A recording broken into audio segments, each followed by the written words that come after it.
Sagar Sharma, unknown age, we don't know where he hails from. Neelam, age 42 from Hisar. Amol Shinde, age 25 from Latur in Maharashtra. All four are part of a larger module. That is what we are told, part of a conspiracy. Multi-agencies now will be probing this breach of Parliament, the most serious, viewers, in 22 years. That the intrusion should have also taken place on the very day Parliament was attacked 22 years ago is doubly embarrassing. If anything, the state ought to have been even more vigilant than usual, as Khalistani separatist Gurpatwant Singh Pannun had threatened to target Parliament on its 22nd anniversary, on this very day, which is today. But the intruders seem to have got past all three tiers of security. There are metal detectors, handheld metal detectors frisking at first entry gate. There's a metal detector frisking repeated at entry gate of the Parliament building. Security is present in the corridor that leads to various visitor galleries.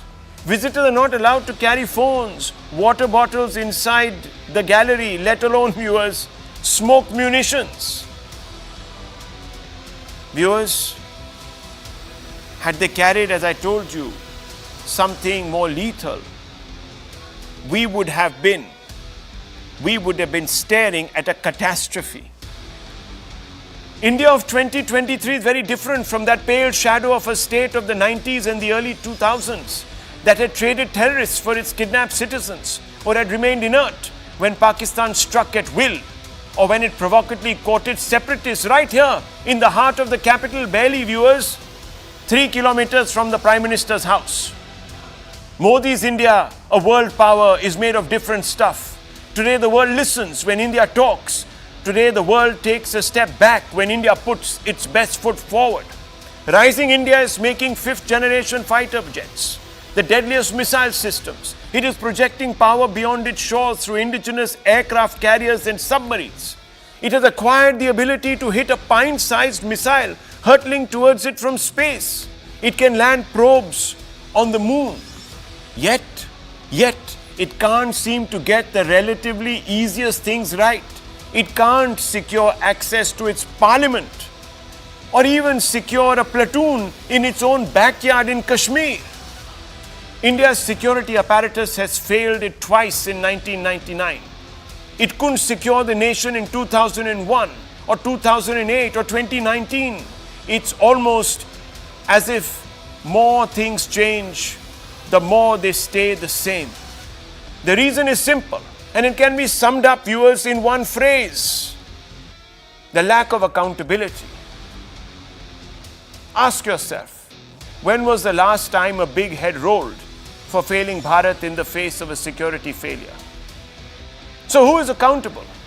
The buck unambiguously stops at the door of the Union Home Ministry, viewers, because all those responsible for Parliament security are administered directly from the Home Ministry. Here are the hard facts.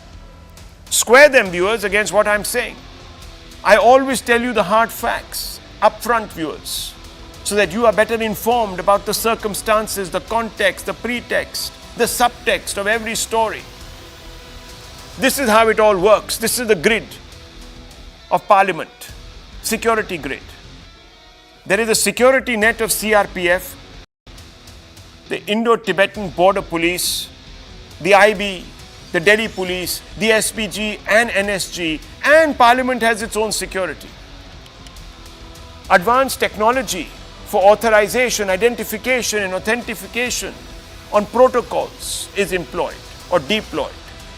Outer perimeter is guarded by CRPF, part of Special Parliament Duty Group, 1500 strong PDG, which is, viewers, the Parliament's own defense corps, is in charge of overall security of the complex. Deployment of NSG commandos equipped with latest gadgets and weaponry. Roads leading to Parliament have bomb detection units and SWAT commandos. Every bit of Parliament complex is monitored 24/7 via CCTV cameras. Security clearances are constantly vetted by Intelligence Bureau. Sharpshooters are deployed strategically with orders to shoot intruders. Security personnel at access points trained to identify potential threats. Viewers, it's all there. It's all overseen by the center, by the Union Home Ministry, and viewers, other forces, paramilitary forces. It's quite centralized. And it is, of course, the highest value target in this land. It's our democratic cradle. Without parliament, there is no democracy, viewers. Without parliamentarians of quality, we lose our voice and we lose our edge. Therefore, parliament is the biggest target in this nation, and it is supposed to be the most secure. So let's get to our big debate. Viewers, whose heads will roll? Hello, Moto. And why can't we get the simplest of things right? Parliament is not sitting in a vulnerable border location. It is not on the LOC, viewers. That's the fundamental question we are asking. And imagine viewers, imagine the glee in Pakistan and China today as they must be circulating these videos and having a mighty old laugh, viewers. What are we to make of all of this? Let's open this up to our panel. Rajya Sabha Member of Parliament from the Congress Party, Mr. Hanumantaya, is with us. Anand Raghunathan is with us. Savio Rodriguez, political analyst, is with us. Yashovardhan Azad, former IPS officer and Special Director, Intelligence Bureau, is with us. Tehseen Poonawalla, representing the opposition's point of view, is also with us. I want to first begin with the civilian stake. I'm not going to begin with the specialist stake, the politician stake, or the member of parliament stake. I've given you a take, viewers, based on hard facts. I want to bring in Dr. Raghunathan tonight. Dr. Raghunathan, you speak quite openly, without fear and favor. What do you make of this today? Good evening, Rahul, and good evening to my fellow panelists. It's a very sad day, and I say that for two reasons. It's not just that in the modern India, in the confident India, in the secure India that you talked about in your primer, Rahul, that this has happened in the new parliament.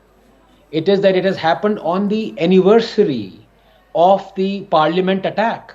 Now, this is, of course, analogy can be misplaced or it can be aggrandized as the case may be, but this is akin to the 9/11 attack happening again on the newly constructed World Trade Centers. This is unbelievable, and I can't, any other day, of course, it would have been a dastardly attack and the heads would have rolled, but on the day of the anniversary of a similar attack where 13 people were killed, you would expect the security to be so watertight that nothing of this sort could ever happen again, and it happens on that very day. And of course, the center and the Home Ministry, for whom most of the security of the parliament is a responsibility. By now, it's been more than 10 hours, I suppose, or 8 or 9 hours. What has been the reaction? Which head has rolled? Has Mr. Amit Shah, the Home Minister, come out and put out an explanation or an explainer or even offered his resignation? Remember, in the wake of the 2008 Mumbai attack, the Home Minister was forced to resign and the BJP demanded his resignation. Now, I'm not saying that the Home Minister should resign, but he should come out and give an explanation. Head should roll almost immediately, because just remember, just 9 hours ago, and I'm looking at the PIB, communique, the Prime Minister paid tribute to the martyrs of the 2001 Parliament attack. And almost immediately this thing happens in the new Parliament. I mean, I'm sorry, but this is totally unacceptable. And by now, in fact, it should have happened within an hour, within the hour of the attack. By now, head should have rolled. I'm sorely disappointed and I demand an action. Well, this is a fundamental question, viewers. I ended by saying that the reason why this looks to be like we've not learned lessons from the past is because, viewers, it is very simple. It's the lack of accountability. Had heads rolled when Pulwama happened, maybe we wouldn't be here. And I'm talking about serious heads, big heads. I mean, how long, viewers, are we going to be embarrassed like this? Think about it. Savio Rodriguez, I want to ask you this question. How much longer will we give people the opportunity to think that India hasn't got it together, can't defend its own cradle of democracy, let alone its citizens? I mean, if you're talking about ghar mein ghus ke mara, well, Sansad mein ghus ke maar diya. It could easily have been a terrible tragedy. Rahul, I agree with everything that you have said and what my good friend Anand Raghunathan has also said. Yes, sir. But there is one thing we must understand, that if history has taught us one thing, is that if you want to kill somebody or you want to conduct a terror attack, people with that kind of mindset eventually end up doing it. What do I mean by that? Let me explain myself. A couple of weeks ago, we saw one of the world's most profound intelligence agency having a massive failure as far as Israel is concerned. And what horrific happened over there is for countries all over the world to understand that security is without a doubt the most important aspect of governance for any country. Security of its parliament, security of its infrastructure, security of its people. And yes, in today's incident, the government of India and people responsible for security in the parliament are grossly underestimated the loopholes that exist to allow such a security breach to happen. And therefore, the first thing, to me at least, is not that a head has to roll. It is to find out what led to the security breach, which is one, the security breach intent, two, the people behind the security breach and whether there is a larger conspiracy behind it. Third, what allowed for the lapse in security? Was it an inability of the machines, the technology? What? Because we are talking about the parliament. The parliament is something that is, touted as being one of the most strongest infrastructure created in recent time by the government.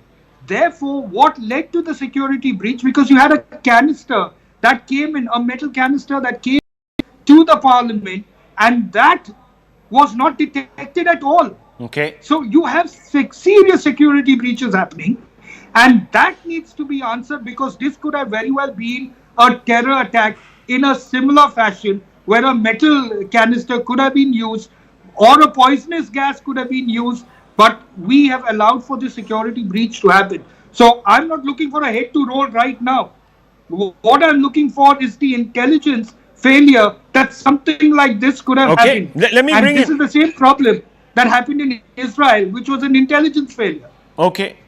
Congress MP, Mr. Hanumantaiah is also with us. Yashwarvardhan Azad is also with us. Tehseen Poonawala is with us. Let me bring in the Rajya Sabha Member of Parliament, Mr. Hanumantaiah. Today, in any case, is a solemn day, as we know. 22 years ago, as you know very much, Parliament was attacked. And today again we see a repeat. Now, are we asking the wrong question? Savio Rodriguez says we're asking the wrong question. Forget about which head must roll. Find out where the problem is, fix it. No, this is totally unacceptable. It is the failure of the security of the parliament. And the Home Department has to take the responsibility of this. By this time, I expect a reply from the Home Minister to the country and at least to the parliamentarians who are now in fear.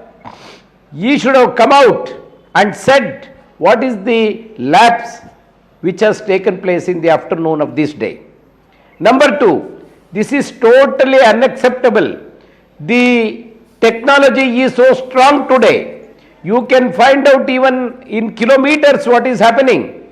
But inside the parliament, when you have allowed people with some kind of dangerous things, whether it is gas or anything, and how can you accept that we have not learnt any lessons from our past?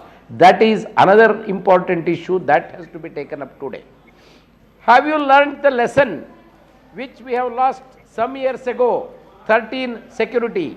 Today, we were about to lose our own MPs, which would have been a very, very great concern, not only for India, in front of the world, what they will think about India, what they will think about the administration of the parliament. If we cannot save the parliament security, can we save the nation? And can we save the other can we save the nation? Agencies which are working? Can we defend our own country and its borders? They are all under question now. They are all under question, says the Congress member of Parliament. Has to be thought. Okay, let me bring in Mr. Azad on this. He was with the intelligence, of course, in the past, the IB Special Director, X. I want to bring you in, sir. What's your assessment? Well, my assessment is that it is a simple failure at the screening point. It is an absolutely unprofessional approach. Well, if it would have been a metal canister, it would have been detected because, as you know, the DFMDs and the HHMDs catch a metal, but they don't catch plastics or other things. But the point is that on this particular day, which is a momentous day where our security men lost lives, of course, utmost caution should have been exercised, and therefore the security not only would have been beefed up, but would have been channeled in a different way, that there are more youngsters, more watchers who have been kept. The important point in this case is to analyze where the failure took place. The failure took place at the personal screening point. The first point, when you're checking through DFMD, you get through metals. The next point of check is the personal check of HHMDs. And after that comes the physical frisking. The unprofessional approach or the immature approach can be seen in the fact that there could be something else, because today is a special day. As you see in the airport, if people are walking 10 feet before being checked, you see their limp, you see their gait, because if, after all, if it was hidden in the shoes, the instruments are not going to give you that signal. Is your watchful eye which has to see something which is beyond the norm. So therefore, the Parliament security grid is absolutely fine. It is the Parliament duty group, which is the security provided at home, which is the in charge, as you rightly said, and it's the Lok Sabha security. Therefore, it was important for the PDG to take action in this, and the security audit should look into this particular point. Number two, it is not an intelligence failure. It is not something to do with Panoon, because Panoon likes to advertise his actions. The terrorist intent also has to be proved. It can be a political link, but I am happy that the Delhi anti-terrorist cell is there, because every link and every possible connection with either a political group or a terrorist group will be found out. But in the end, let me say that whatever heads roll or whatever happens, it is most critical now to change the system of security inside. That is the Parliament duty group, which is important right now, because they are the ones who are in charge and they are the ones who are at the checking points. The outer layer of security provided by the CPOs, they stand firm. The shooters are all right, but the vulnerability comes here in the form of people going in. Okay.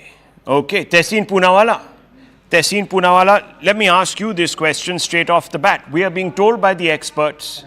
I'll just come back to you 1 second, doctor. Being told by the expert here. Yeah, you're okay. Okay, Dr. Ranganathan. Yeah, okay. I have great respect for Mr. Azad. He's a real hero. But I just wanted to add that airports routinely, through backscatter X-rays, check plastic canisters as well. That's how they can detect if a bomb is inside a plastic instead of a metal. So I'm amazed that something as modern as this Parliament building doesn't have a backscatter X-ray machine to check that. Correct. Look, I'll just say it very simply. There is laxity, viewers. There's callousness. And callousness comes because no one is rugroed. Sorry to use this word. If you catch hold of somebody by the scruff of their neck and say, that's it, your job's gone, your cushy job is gone. No, nobody is going to give you a government job. Out you go. I'll tell you, you won't have the kind of lapses that we see, viewers, even in South Kashmir today, where we've lost men of caliber. When are we going to look at ourselves in the mirror? When are the hard decisions going to be taken? Anyhow, Tehseen Purana, I don't want to get carried away because the idea is to arrive with the hard facts closer to the truth. Mr. Azad says, let's not become rhetorical here. Let's not make it overtly political. Mr. Rodriguez says the same thing. Let's stick to the basics, get the basics right. Your response. Rahul, good evening. At the onset, gratitude to all our fallen men today in 13 December, and to happy that none of our members of parliament or anyone got injured. But here are the hard facts, Rahul, as you like to put it. We have a government that has the spine of a molten eclair. It will cut down a forest, collect the wood, make a bench on, and then give a speech on conservation. That's how this government operates. The BJP spokesperson of the BJP leaning friend of mine, Savio Rodriguez, spoke about the Israel intelligence failure. Yes, but what did Israel do after that? It took hard decisions. What have we done? We have done exactly zero, nothing. Let me put the facts before you, Rahul. Like Azad sir rightly said, there are please Savio, please. There are 3 levels of security check that we have to go through. I can understand somebody breached 1, somebody breached 2. How was the physical frisking escaped? How did somebody escape the physical frisking? This, when you knew today was 13 December, yes, this has nothing to do with Pannu, but Pannu had very categorically said that the winter session of Parliament will face a terror attack. How could you not be alert? This is exactly what happened prior in another situation in Delhi, the Delhi riots. It didn't happen one time, it happened 2 times under the nose of this very same government. What happened? How many heads rolled? Nothing, zero. Who's responsible? The same people responsible continue to be responsible for security everywhere. How can you not ask questions? Now let's go to the BJP MP. I'm not trying to make this personal, but here is a BJP MP on whose name passes were issued. Did the Honorable Member of Parliament know these people personally or no? If he did know, who from his office knew? Were these people connected? Shouldn't this be a matter of investigation? I'm asking you, Rahul, hypothetically, what if this was the Congress MP from whose office the passes would have gone? The Congress MP sitting out here right now. What would have been the reaction of the BJP today? This was a BJP MP whose office issued passes carelessly at a time when you knew there was a terror threat to Parliament. Should questions be asked or no? Will the BJP MP give us answers or no? I am not going to say that I want to get into politics today. But let me ask, will we be addressed today by the Honorable Home Minister? Do we not deserve to be addressed? Or today also it will be about don't be addressed. Now, let me ask one more question. What has the government done since, or the agencies done since then, to train our parliamentarians, and Rahul, you may feel bad, your colleagues in the media, on how to deal with situations like this? Today, when this attack happened with Parliament, we just weren't prepared to escape. Our MPs were, some of them were talking, some of them were packing their bags, some of them were doing something else. What do you do in case of an emergency? Are we prepared with this? Some of your friends in the media fraternity let us down in 2611. Can we, and I don't want to ever think that the media's reportage should ever be blocked, but can we have, along with international organizations, some training for the media on how to report this? Okay. We are the clueless. media, let's keep the media out because... I'm keeping the media out. Yeah, let's just get to we are like a deer. We are like a deer caught in the headlights on a highway. Of course, we have no idea on how to deal with any of these situations. Okay. It's a panic situation. I just want to end with one point. What if this gas was anthrax? What if it was? No, who would be responsible? Right. I began the show by asking that question. We've been very lucky today. Viewers, there must have been at least, I don't know what the attendance is, that house looks pretty full. There could have been 150. What is the Honorable Prime Minister there? 150, perhaps about 170 MPs. Imagine the consequences, Mr. Rodriguez. I have to ask you this. Five issues have emerged from the conversation we've had. Number one, there's a certain degree of worrying amateurism. It's amateurism really, isn't it? We're not talking about, here securing a nuclear power plant with all sorts of high-fangled devices, etc. I mean, this is just the parliament. And these are the basics. You can't get more basic than this. If a chap with a metal detector can't find his way around, well, he's got a problem. I don't know what he's detecting. Then you have an issue. Okay, yeah, Dr. An. Yes, no, Dr. I mean, Ranganath. Tehseen makes a very valid point. What if What if? the canister were full of anthrax, can I just say that what makes us believe that they weren't? Why are we just believing that this is some sort of a smoke bomb? I mean, have we gotten to the bottom of the composition of this so-called smoke that came out of it? We don't know. It could be a bioterror. Still, has anybody analyzed it? No, I don't know. I mean, we're still awaiting. Look, unfortunately, how unprofessional it was. Just one line, and to add to what Anand said, the Honorable Speaker told the MPs on whose hand it went, no, don't wash your hands, keep it. You should have called in first aid immediately and had that analyzed. And the reason I speak about immature behavior, the canisters I'll also tell you, just to add to this, you had media actually picking up these canisters outside, the cartridges or whatever. I mean, I don't know why they didn't sort of school themselves, and perhaps that's the point Tehseen Poonawalla was making, but we'll come to that. But Mr. Azad, look, there is amateurism, there is unaccountability, there is silence, there is Mr. Simha. I mean, where do we begin here, Mr. Azad? Yes, there are 3 points. I'll come to you, Savio, I'll come to you. Yes, I've seen your hand. Yeah. There are 3 points I would like to mention here.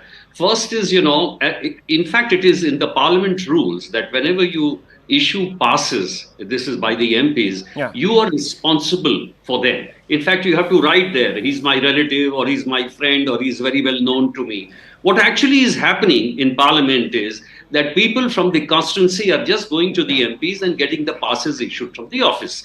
But the issue but we have a very active, Mr. Azad, we have a very active ethics committee. They hold many, very long and inquisitorial meetings and hearings. So has Mr. Simha been called before one of these? God knows what racket he was running. I don't want to cast aspersions because they'll haul me up before the Privileges Committee. I'm also asking too many questions today, viewers. Have you noticed? No, but the most important point also is that despite that, if the passes are being issued for this particular day, there should have been some more care exercise. So are you going to go in for more verification? We don't know, sir, because the people who are supposed to be speaking are swings like silent. What is with this silence, Savio? Can't understand. Tehseen Poonawalla is urgently asking. I don't think Rahul is silence, okay? So let me explain it to my good friend Tehseen, because I have a lot of love and respect for him, and he knows that. The point is, you have a problem. There is an incident that has happened. The normal human reaction to an incident is let's find the person responsible for it and let's pin the badge that he's failed and go ahead. We are concerned, and that is what my concern is as a citizen, that there is a problem in the security that has been so grossly underestimated in this situation. And we should get to the bottom of it, and then we can go after the heads that are necessary to be rolled. I agree with Tehseen. Pratap Simha should be questioned because it was his passes that allowed for them to enter. And that is a security investigation that needs to continue and finish. But the point is what? What is the important aspect? The important aspect is this entire thing is not that the head should roll, but the reason for the security breach. At what point did the security breach happen? And was there a probability of a larger conspiracy attached to this? Okay. That to me... Let me bring in Mr. Hanumanthaya. Mr. Hanumanthaya, how does the opposition plan? You had a meeting, I'm told, an all-party meeting. First of all, what were you told in this all-party meeting, if you could reveal? Number one, if you were part of it, I don't know. Number two, how does the opposition plan to take this forward? No, definitely today opposition parties in the Rajya Sabha, we demanded the chair to have an explanation from the ruling party, which the ruling party did not do it. And at least we demanded for a discussion on this and what is the lapse and where things are going wrong. And don't you expect the Home Minister by 2 hours come out and say what is wrong in that? And where the security has been lapsed and why that lapsed and what is the action taken on them so far. If you don't take any action on these kind of things and you take action on MPs where there are no mistakes and there are even in the transparent cases. What will the citizen want today? Don't you expect the Home Minister to take the responsibility and come out of it? Well, these are valid questions, viewers, and they must be answered on the floor. of that same house where this outrage has taken place. And Dr. Ranganathan, as a citizen, what are the answers that you would like to hear in the next few days? Well, we will hear a lot of answers, but I beg to disagree with my good friend and brother Savio when he says that more important than heads rolling is we find out the reasons. Of course, we find out the reason, but as Mr. Azad said, somebody was at that threshold that allowed this canister, a person carrying it, to enter. Now that person has to be sacked immediately. I agree. I mean, on there that, is no. Bharat. Yeah, so heads must roll. That should have Post rolled the within the hour. investigation. No, I'm Post. sorry, because A and Post the B, whoever is in charge investigation, of parliament security does not have a backscatter X-ray, or does he not have it? That means, can plastic bombs not be detected? That itself, so that person also must be sacked. And the Well- Home Minister should possibly tender his resignation or offer to resign, because Home Ministers have resigned on much lesser crimes. I mean, this is such a serious matter. As I say again, anthrax takes some hours to have an effect. Who is to know that the smoke emanating from the snow bombs did not contain anthrax? Has anybody checked it? Well, viewers, look, this story is not over. We still don't know who the other two, there are supposedly 6 accomplices. We don't know the identity of the other 2, or there are all sorts of confusing details because there's an information vacuum. This is a serious story. And let me tell you, viewers, there are people who are not asking the right questions tonight. And that worries me on behalf of my profession. That worries me. Remember, viewers, CNN News 18's tagline is "On your side." We will always ask the questions that ensure your well-being. That's what this is about. This is what the hard facts is about. Judge the hard facts with the response of other media today, viewers. And come back and tell me what you thought. Let's move on, because there's another very big story. Another very big story. Consequential story, and it's unfolding, unraveling in Kerala. Kerala's Shabarimala temple, viewers, is witnessing a heavy rush of pilgrims this year.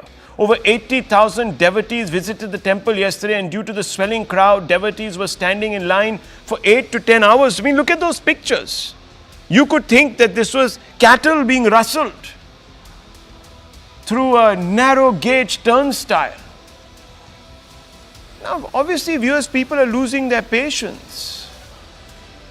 Surely, in a hot, humid situation like this, devotees must not be made to feel that they are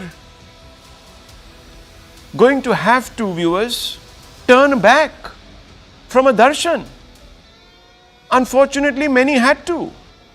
A young girl who was waiting in line, I think she's 8 years old, passed away. Now, many people say that she had a illness from, there are all sorts of versions, but someone has passed away. The High Court stepped in. The Kerala High Court stepped in and pulled up that man's government. He's the Chief Minister of Kerala, Mr. Pinarayi Vijayan. And they said, what are you doing? You're not doing a good job of this. You're not giving back to the people. You're not serving them when they're performing this very, very important pilgrimage. Is that right, viewers? Religious freedom is a fundamental right. Obviously, protests have broken out in Shabarimala. And if I just showed you, viewers, a scene at a bus stop, your heart would begin bleeding, because there you could hear little children screaming because they couldn't find their parents, or they were being absolutely mashed up against the metal framework of the bus. It was later reported, viewers, that there were protests happening across this area. Now, this is happening in a state, viewers, and I don't want to make this communal, and I don't want to try to bring in a divisive sort of angle here, but just think about it. There is something called a Hajj committee that is set up by the government to ensure that one denomination's pilgrims get a comfortable ride to their important destination in Mecca, to their spiritual Mecca, so to speak. But here, viewers, and therefore some people are asking, is Hindu Astha second class in the state of Kerala? Just the other day we saw certain worshippers being thrashed by the management board of a particular temple. All sorts of things are happening, viewers. And I want to open this up and I want to ask some fundamental questions of the left tonight. And I also want to first begin with Dr. Ranganathan. Dr. Ranganathan, you have often talked about this absolute travesty where these temples are being controlled by the state and devotees are being fleeced, etc. Nothing is given back to them quite clearly. Look at this. It's almost as if these people have committed a sin to go to pay obeisance to their deity. No, they have. They have committed a sin, Rahul, because they are born Hindus. The harrowing sight of Hindu devotees being herded into rickety buses through the windows, that image of a lost child crying out his father's name, the sight of blood dripping from a devotee forehead. This is the enduring image of a Hindu Rashtra, I suppose, Rahul. Had this happened, as you said, to devotees of any other religion, the outrage would have lasted for weeks. The irony of this country is that India has been branded as a fascist Hindu Rashtra. I want to ask all those people who branded it so, what sort of a Hindu Rashtra is this, where the communists are controlling Hindu temples? What sort of a Hindu Rashtra is this, where the people who want to eradicate Sanatan Dharma are controlling the temples of Sanatan Dharma? The communist state of Kerala, Rahul, has 5 Devaswam boards: Travancore, Guruvayur, Cochin, Malabar and Kudal Manikyam. Together they manage 3058 temples.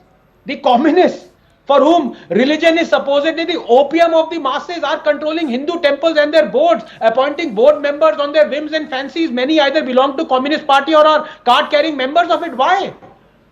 What business is it of the state to levy an administrative charge from anywhere between 5% to 21% on Hindu temples in the name of audit?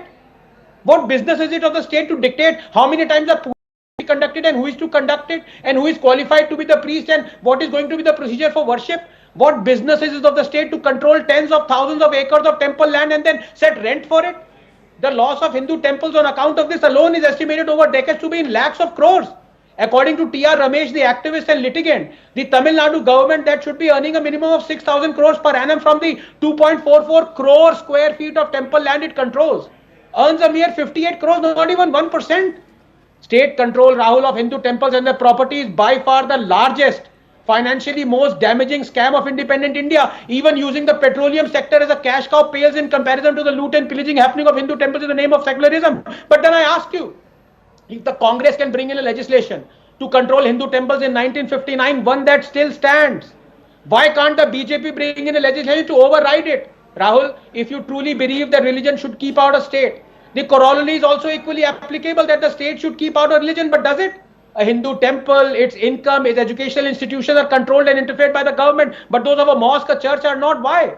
Only in India can you step aside and watch as the state appoints non-Hindus on boards that control Hindu temples. Only here will we remain silent as temple idols are stolen, temple property auctioned, the whole temple-driven ecosystem way of life dismantled.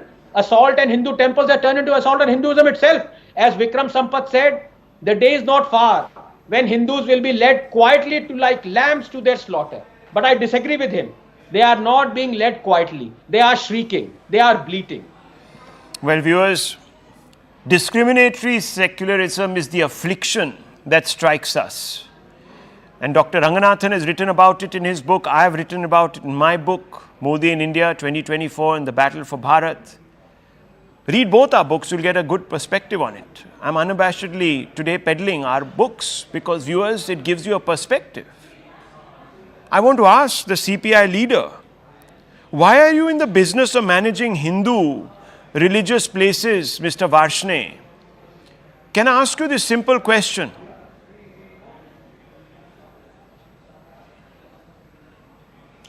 Rahul, first of all, let me say to Mr. Ranganathan that whatever he has said, he should have also seen the Vaishno Devi, he should have also seen the Palaniswami temple, he should have also seen the other temples of the northern India. he should know that even the Tirupati temple have the government of India nominee. Earlier, what is the history? You have to see in the history why these boards were brought into these temples, which is very popular in religious sentiment. Because there was a lot of corruption and people were complaining against them for their management corruptions and pandals and others were. What is this? What is this, Mr. Varshney? This is moral corruption. This is moral corruption. What you are doing is moral corruption. 1 second, sir. Rahul, Just give me 1 second. No, 1 second, Rahul, sir. I need to draw a line. First of all, is it fair to interrupt me? Is it fair to interrupt me? No, it's not at all. Is it fair to interrupt me? You gave 7 Not minutes at to all. Mr. Ranganathan. No, I'll tell you. You made one mistake. He called out. Please. He called out. Dr. Ranganathan called out even the centre for not going ahead and making a law that strikes down the 1959 HRNCE Act, viewers. He's been very upfront. I'm asking you to be upfront. You wear the red of communism around your throat. But what comes out of your mouth, sir, is certainly not. The communist, hot red the communist.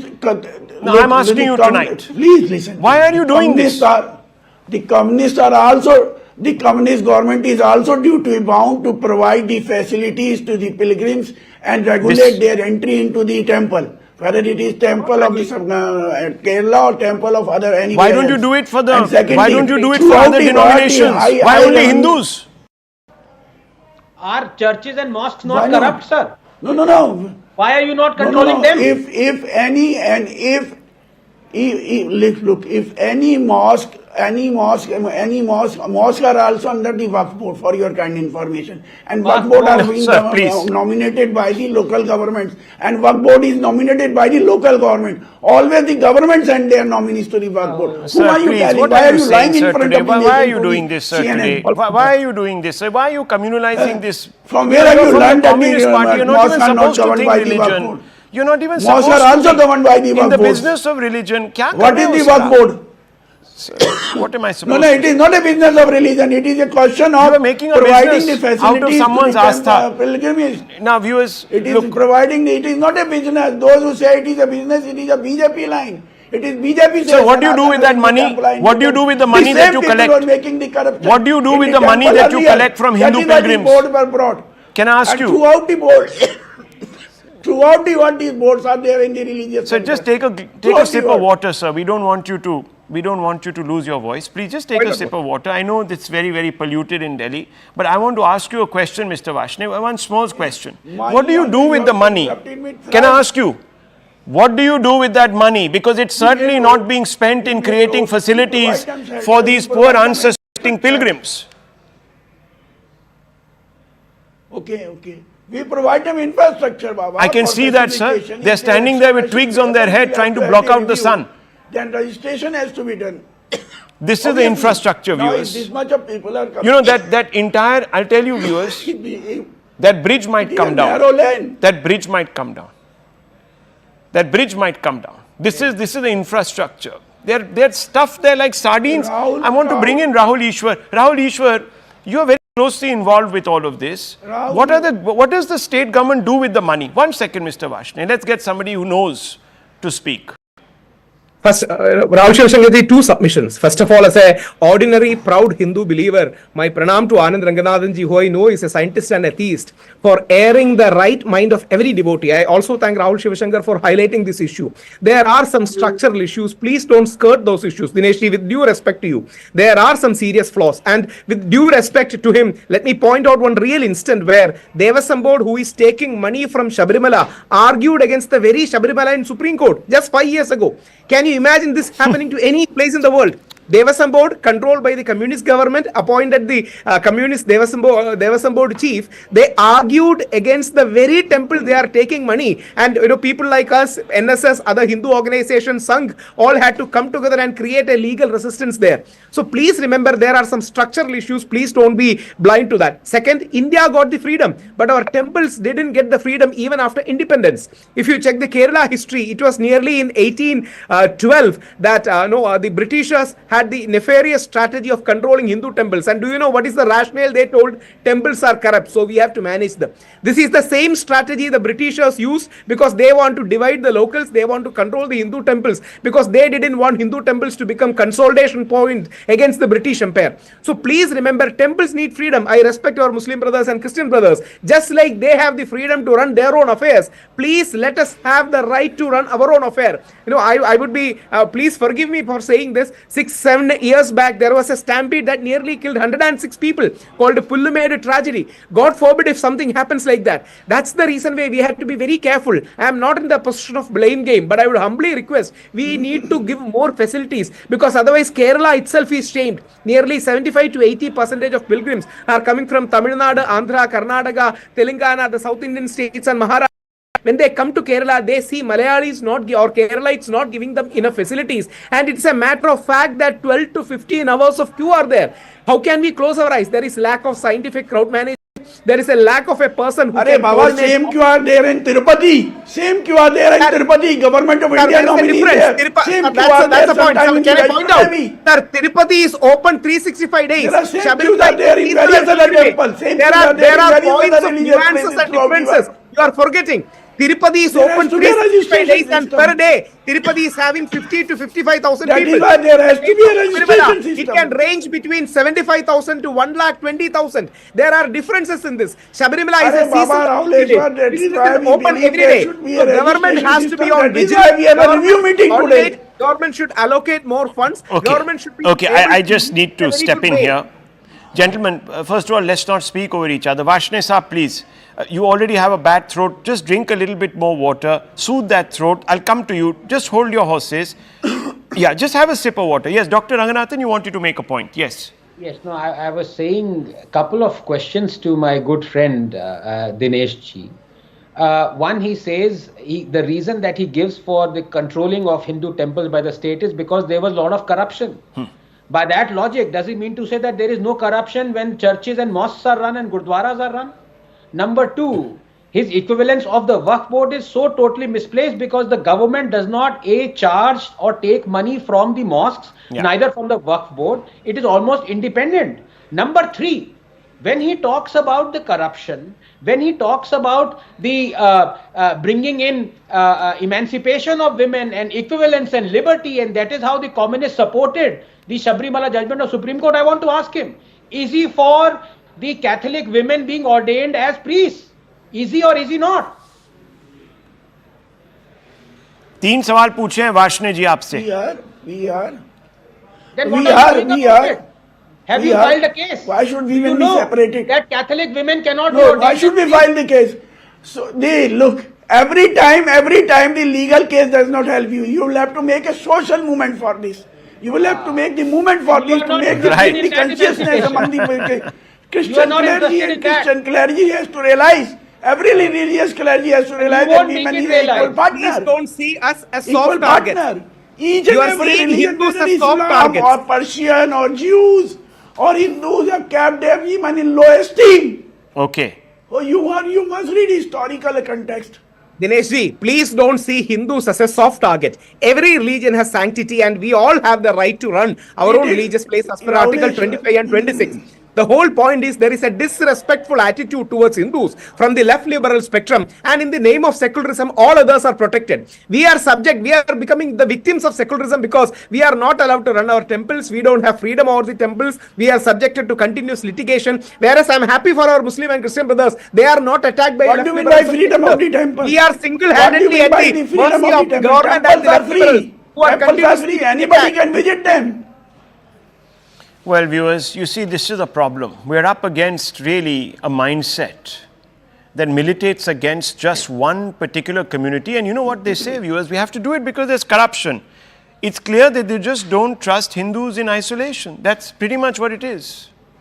And why have we subjected ourselves to this? This horrible abomination. This discrimination. I don't know. Why put up with it, Dr. Ranganathan? Why do we put up with this? No, I'll tell you why we put up, and here I disagree with Rahul Ishwar, my good friend, is because I don't blame the communists. I don't blame them. Because when their paradigm is dictatorship of the proletariat. Do we allow them to have that dictatorship? No. No. So I blame the present central government. It is up to them. Communists can say and do whatever they want. Ultimately, the buck stops where? With Mr. Narendra Modi. I'm sorry to say this. Well, viewers, look, at the end of the day, you have to be alleviated from this. The reasons our temples are so run down is because the devotees give money for the upkeep of those temples in the hope that the lords would be propitiated, but it goes away. It is taken by the state and spent somewhere else. The temple gets nothing. In fact, viewers, as I'm telling you, there is a Hajj committee. Each member of that Hajj committee is paid a salary. Where is that salary coming from? It's coming from your donations. Hindu donations to pay for the salary of a lovely Hajj committee that organizes first class, business class, economy class flights and lovely travel. I don't want to make this about one against the other. I don't. But I'm just saying, viewers, think about it. And when are we going to take a stand? I'll take a short break, viewers. The right stand coming up. Hello, Moto.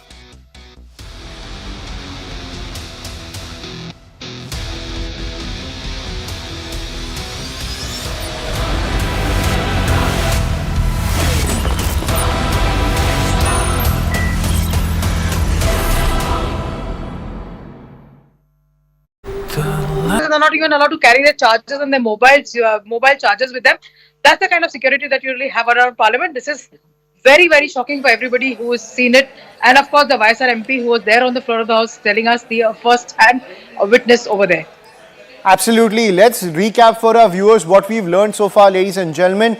Two youth jumped from the visitors gallery. They burst crackers. They sprayed something inside on the floor of the house. Yellow fumes came out and they were shouting slogans, but we are not aware of what slogans they were shouting inside Parliament. That is the big piece of breaking news that's coming in. Those visuals on your screen, these were two youth who jumped from the visitors gallery. There was a massive security breach. They burst crackers, they sprayed some yellow fumes and they were shouting slogans, and we don't know what slogans they were shouting. Payal was speaking to the YSRCP MP over there. They were saying that there was such a racket inside the floor of the house that they were unaware of what they were shouting. But as you can see in those visuals, ladies and gentlemen, they are jumping across the tables. These are two youth who jumped from the visitors gallery. Remember, as my colleague Payal is also pointing out, a lot of vetting goes through when it comes to allowing people into the visitors gallery, but not just the fact that these two youth jumped from the visitors gallery,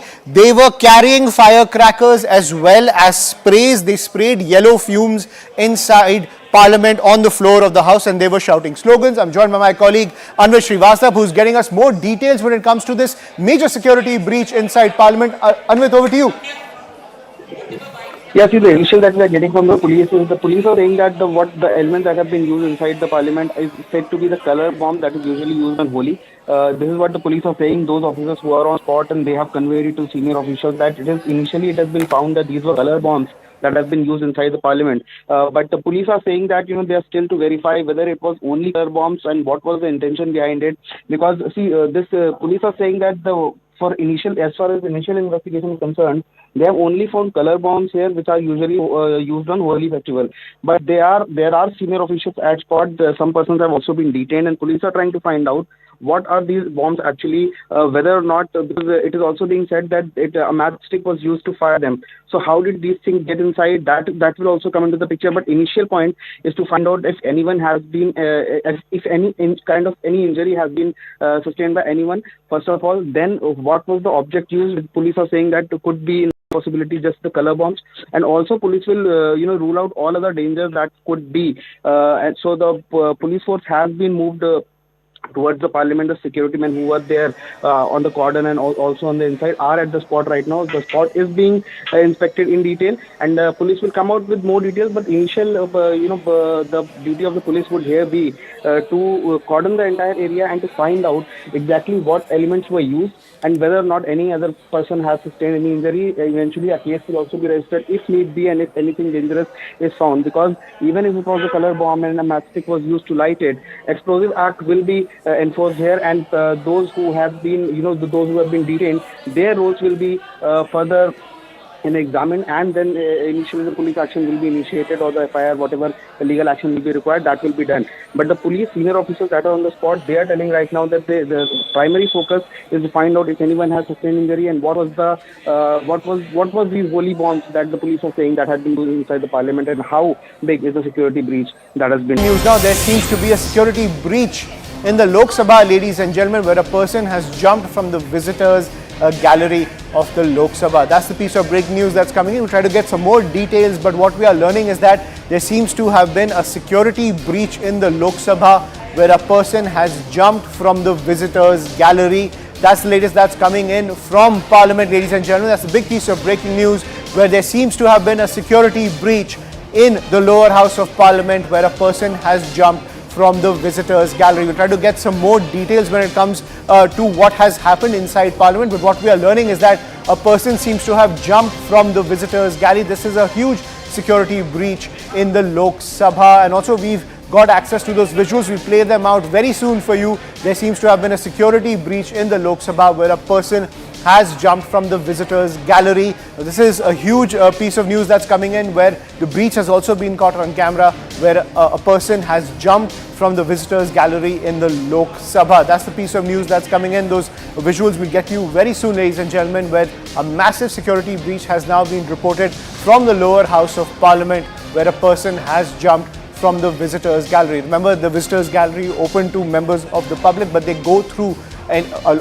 massive security vetting when it comes to entering the lower house of Parliament. Now what we are learning is that a person has jumped from the visitors gallery. Those visuals on your screen where it seems that a person has jumped from the visitors gallery. A massive security breach, ladies and gentlemen, when it comes to the proceedings inside the house. Those visuals on your screen where it seems you can see the person just jumping from the benches, jumping from the visitors gallery, then jumping across the benches. Those visuals on your screen where the person, as you can see, the security officials are also trying to chase him down, to corner him and to contain him and to restrain him as the person is jumping across the benches. A massive security breach inside Parliament, ladies and gentlemen. Those dramatic visuals on your screen, you can see the person jumping from the visitors gallery and then just jumping across those benches, and as he is being cornered by those security officials. I'm joined by my colleague Payal Mehta on the broadcast, who's getting us this piece of breaking news.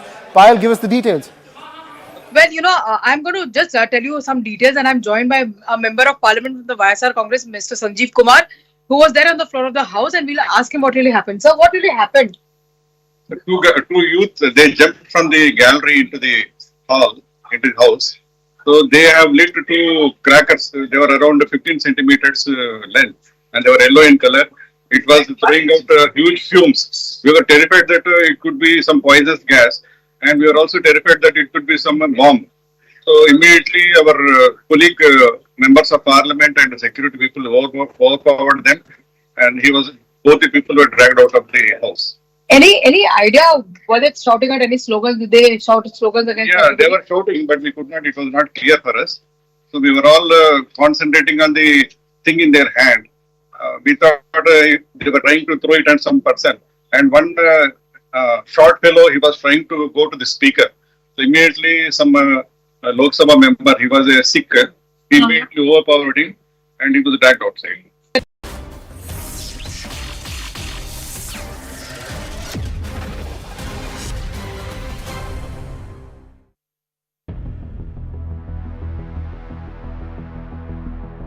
जैसे उसको पकड़ा उसके बाद उसने तुरंत जो है gas छोड़ी है, एक जो है येलो कलर की गैस थी, दूसरे वाले जो पीछे था उसने भी गैस छोड़ी है।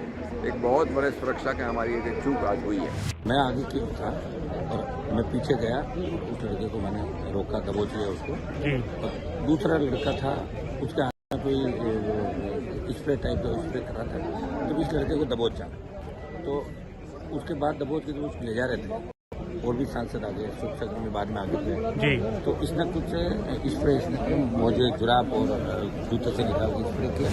No doubt, it is a very, very serious security breach. And that breach was caused through a BJP MP from Mysore. We feel very unsafe in the parliament. Home minister आने के बाद एक statement दिलाई, क्या हुआ क्या नहीं हुआ, sufficient information not came. That's why the Lok Sabha adjourned. Hello, Moto.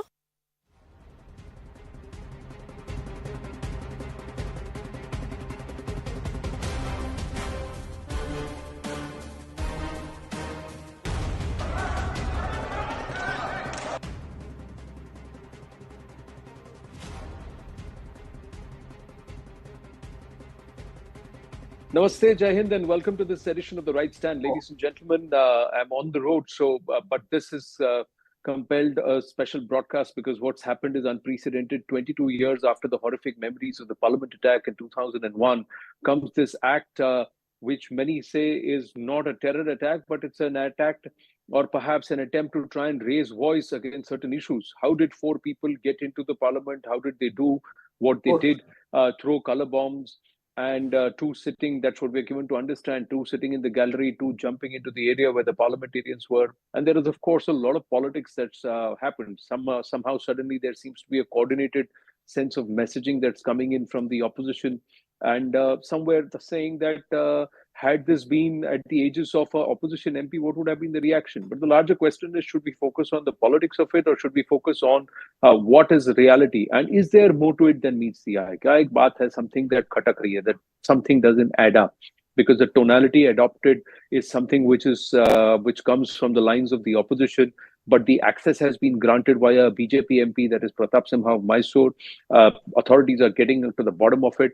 But such a breach on a day, and of course there are other layers. How would we look at it? Let's try and get the conversation going. PKD Nambiar, Dr. Vikram Singh, Sushant Sareen, and Vivek Srivastava also with us. But first we'll go across to MP and parliamentarian Khagen Murmuji, who's with us. Khagen ji, namaste. बहुत बहुत धन्यवाद. आप वहां थे, जरा विस्तार से बताएंगे कि वहां हुआ क्या था और आपने क्या देखा? एक्चुअली उसी टाइम में मेरा शून्यकाल चल रहा था हमारे सदन में. शून्यकाल चलते हुए मेरा नंबर आ गया था. अध्यक्ष जी मुझे बोलने के इजाजत दिया मुझे. तो जब मैं बोलने उठा, मैंने खड़ी होके मैंने मेरा क्षेत्र का जो ये बहुत दिन का एक डिमांड था, वो क्षेत्र का जनता ने डिमांड कर रहा था वहाँ का एयरपोर्ट के बारे में. एयरपोर्ट एक्चुअली मालदा में है नहीं. मालदा से एक अब जो एयरपोर्ट सबसे नजदीक में है वो है सिलीगुड़ी वाला. ये उसका अब दूरी अब मान लीजिए 2.5 किलोमीटर 250 किलोमीटर दूरी में है. और दूसरा कोलकाता में है, तो कोलकाता वाला वो 350 किलोमीटर लगभग ऐसे दूरी में है. इसके बीच में मालदा टाउन बहुत ही एक, आप पश्चिम बंगाल में आप देखेंगे तो ये बड़े बड़े शहर में से एक है मालदा. तो उसी जगह से बहुत लोग बहुत जगह आना जाना कर रहे हैं. कोई छात्रों भी जा रहे हैं, कोई व्यावसायिक जो हैं वो भी जा रहे हैं, कुछ अनाज भी लेके जा रहा है. इतना हमारे आदरणीय प्रधानमंत्री नरेंद्र मोदी जी वो भी जैसे ये